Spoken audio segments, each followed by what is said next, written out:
Had no expectations of how many people this group would ever have. Now that it's hit 30,000 members, it's exceeded all my expectations. I'm blown away by it, I really am. Hi, I'm Nat Millar and I run Mums and Bubs Logan. I've been running the group for 15 years now. I ask on the entry questions, where did you find out about Mums and Bubs? Because it's just handy for me to know. It's doctors, it's my hairdresser, it's my psychologist. It's amazing how many people actually chat about the group while they're getting services done and things like that. So a lot of the time it's just word of mouth. The funny thing is I wasn't going out to start a group. I had 2 children and then my marriage broke down. I was then a single mum for 7 years, and then I met my now husband and we had a 6-month-old and I had no mum friends. So I thought I'd go on just a Huggies forum and just say how old I was and that I had a 6-month-old. Did anyone want to come to a park one day? And it was email back then, and I had 35 emails saying, where are we going, what are we doing? And that's where it started. I thought of a name, Mums and Bubs Logan, and I was just doing one play group on a Wednesday every 2 weeks. Word started getting out and more people were joining, but I found that I was still only getting a certain number on a Wednesday, so I switched the days up a little bit, and that's where it started. As you may or may not know, I work for Logan Together as a community engagement specialist. And Logan Together is getting the best possible outcomes for 0 to 8-year-olds to grow our kids up healthy, happy and thriving. As part of Mums and Bubs Logan, you are part of the Logan Together movement. I think it helps a lot of people with anxiety. I've got so many thousands of them in the group, and little by little I'm breaking through and getting a lot of them to play groups. I offer, they sort of chat to me in private message and say how much they'd love to come, but too scared, anxiety holds them back. So I've often said to them, you know, I'll meet you outside if you like, I'll walk in with you, I'm not going to leave you sort of thing. And I sort of put them towards other people, either my regulars or other new people on the day who don't have anxiety. And they still thank me to this day that if it wasn't for that one time of me meeting them outside and getting them in there, then... And it's funny because when I look at them, when I've walked them in and I come back 15 minutes later, they're chatting away to people. So it was just that initial breaking through the door of, you know, meeting people for the first time. This is a very different Nat. I wasn't like this. I was nervous, shy, don't have any background in anything to do with kids, parents or anything. I'm an only child, so I didn't even grow up around children. But it's obviously my passion. I don't know where it's come from. I have 4 children myself. I love kids, but I can just see women struggling, and I don't like to see that. And there is a way out for people. So if I can be their voice and help them in any way that I can, then I will. And that's a lot of what Mums and Bubs Logan is. It's not just the playgroups, which is why I started it, but this whole help and support forum that 30,000 members are a part of. You know, every day it's changing lives. I was just doing one meet every 2 weeks on a Wednesday. Then I started switching it up a bit. Parks were becoming hot. There was no coffee available. Mums need coffee. Mums need toilets, so do the kids, and not a lot of parks have toilets. So I decided to just switch it up and do a couple of different things, and I thought, why don't I contact some daycare centres? They've got this outdoor area. Kids are inside in the mornings. Maybe they'd allow us to come there and have a bit of a play. So I think I contacted about 10 daycare centres. 8 returned my emails saying, what a fantastic idea, absolutely, great community building. So I'm always searching the internet for different little things that might pop up.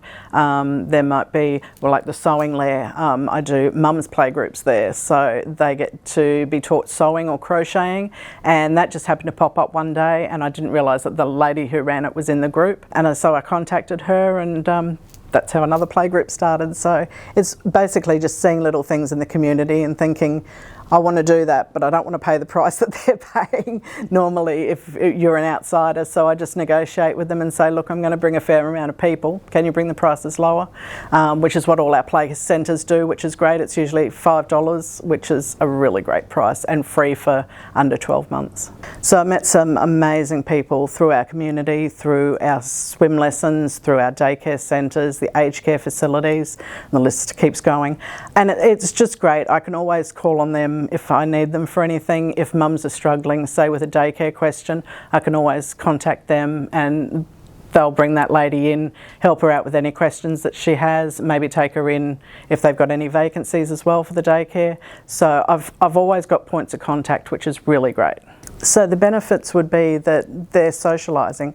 Mum's getting out of the house for the day, and so's Bub.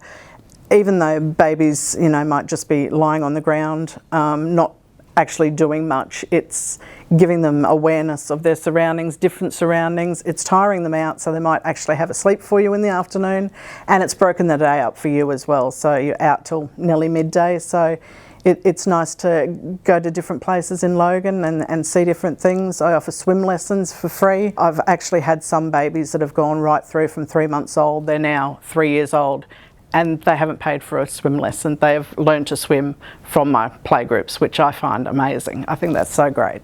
I know when to walk away for a little while. The group online can get a bit much sometimes.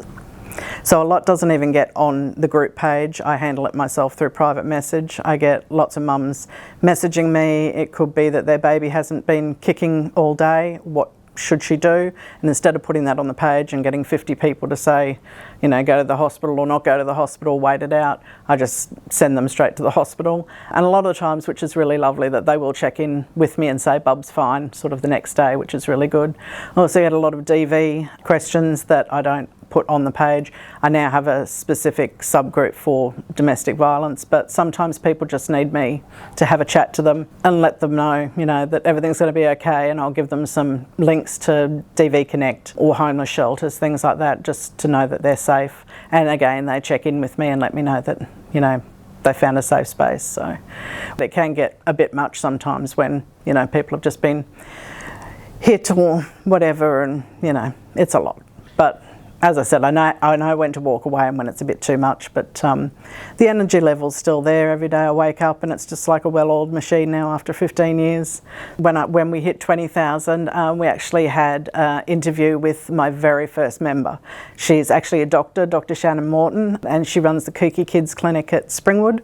And yep, her child's now the same age as mine, which is 15. So it was lovely to see her, and most of them are still on the group that were there from day one, so which is really lovely. Years ago, members would come to me if they didn't have food, which was not very often, but I would help them out. I can't remember the amount of times I've cleaned my own pantry out trying to help people. But now so many people need help. The cost of living is phenomenal, and my members struggle on a daily basis. So I had a member that joined September last year, Pete Underwood, who runs Warm Hearts, Warm Bellies, and she messaged me and I sort of messaged her at the same time, and we sort of came together, and she said, I want to feed your people, and I said, well, I've got the people to feed, and that's what we did. So we had our first food drop probably about 4 months ago now, and that was at a daycare centre. She bought some bread and some produce and some pantry items, and I had about 30 people at the playgroup, and they just came and helped themselves to food, which was wonderful. We loved that, and then we got together afterwards and she said, no, it's got to be bigger, it's got to be better next time. So we just had one a couple of weeks ago. It was held at Browns Plains Kids, and we knew of about 60 to 65 families that were going to come. So she had arranged so much food. It was unbelievable how much food she arranged. When we got there, after we'd done the hour of giving out the food, we realised that there was over 200 families that came along in that hour. There was 14 pallets of bread, over 1,000 frozen meals that were given out, pantry items, fresh fruit and vegetables. Even RSPCA came along just to have a look. He couldn't believe how huge it was. He said, look, I've got a couple of bags of dog food in my car and some cat food. Can I come and give those out? So he was portioning them out for the hour, standing in the blazing sun, which was wonderful. So he'll be back next time as well. It's just going to get bigger and better. I just get random little messages that I might wake up to one morning, or it's 8:30 at night and someone will just send a message and just say, thank you for this or thank you for that. If it wasn't for you, I wouldn't, whatever the situation is. And it just makes my day, it really does. And I tell them that, it's just nice to be appreciated. And I think that's the respect on the group as well. Everyone's very appreciative, and they know that, you mess around and you're going to get kicked out. So So there's that level of respect there to, respect me, but respect the members as well. Future plans, just keep going the way I'm going. I'm getting older now, but I can't see me stopping anytime soon. So yeah, Mums and Bubs will continue. It's obviously still very needed in the community, and as long as I can run it, I'll be running it.